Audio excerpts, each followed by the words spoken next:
Hello, friends. It's great to talk to you all again in the next installment of RVR Shares.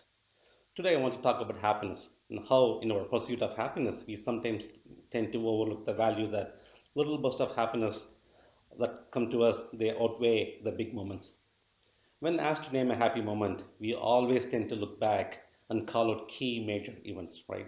If you're put in a spot, for example, and asked to share a moment, I'm pretty sure you're going to say something along the lines of if you're a musician, your first recital, first concert, if you're a sportsman, winning your first tournament, getting your first trophy, or if you're like me, just a good student, you're going to say something about getting admitted to a good college, landing your first job, meeting the love of your life, getting married, buying your first car, maybe your first home, birth of your children, and probably a repetition of these events depending on which age bracket you belong in.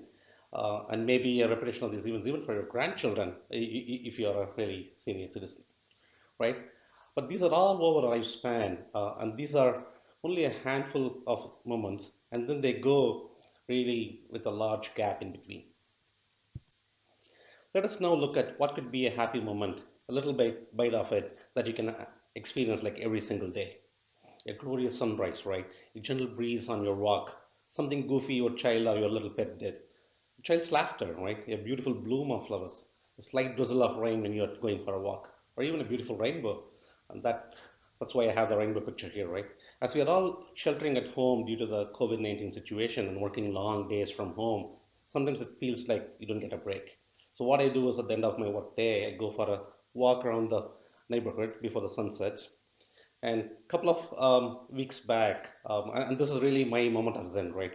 My moment of happiness that I time that I have for myself. A couple of weeks back, when I was going on a walk, and I had just started my walk, maybe I was a quarter mile from my home, it started whistling. So that moment of happiness actually started to turn to a moment of unhappiness for me, right? Like I just started on a walk and it's drizzling already. Come on. So I started rushing back home. But on the way back home, the skies cleared for a brief moment and this beautiful rainbow appears. So as you guys can see from the picture, it's not perfectly aligned. I tried to capture the rainbow as much as I can.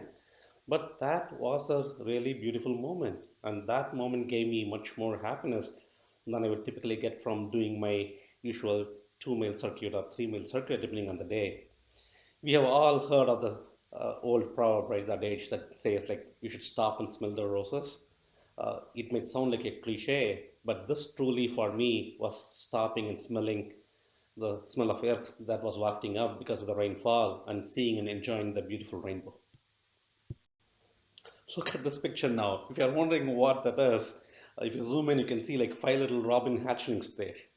Every spring over the last 8 years, these robins, I'm pretty sure they are the same ones. Different robins, they come in, and in the beginning of March, I'm like mowing my lawn, and they come in like take those grass clippings to build their nest, and then they lay their eggs, and they have their own brood there.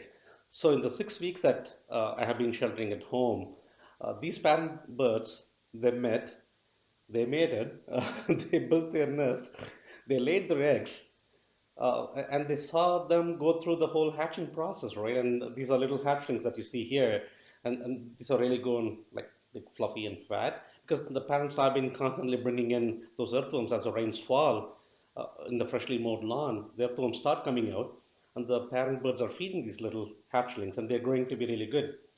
And I'm happy to say that, like about a week or so back, these all grew their wings and they were able to fly away on their own, right? Little juvenile robins, now that they're happily forming their own life cycle. Friends, in a human centric point of view, these 6 weeks of shut in, while it felt like a lifetime, it's only a small sliver in time, right? But for those robins, it was indeed their entire lifespan.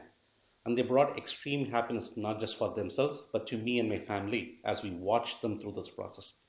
Let's now circle back to the major happy moment with which I started this conversation. Those 15, 20 moments in your life, they maybe add up to like what, 40, 50 hours of happiness. But if you learn to appreciate these little bursts, even at 5 minutes a day, this will add up to more than 2,500 hours of happiness if you live to be 75. Our forefathers, they were extremely wise when they said, little drops of water make the mighty ocean. In Tamil, my other language, We say siru tuli peru vellam, meaning these little drops they can add up to form a deluge of happiness when we start with the little drops of happiness. So let's learn to appreciate these little drops of happiness and live a continually happy life. Dear friends, with that thought, I bid you goodbye. Go be your greatest.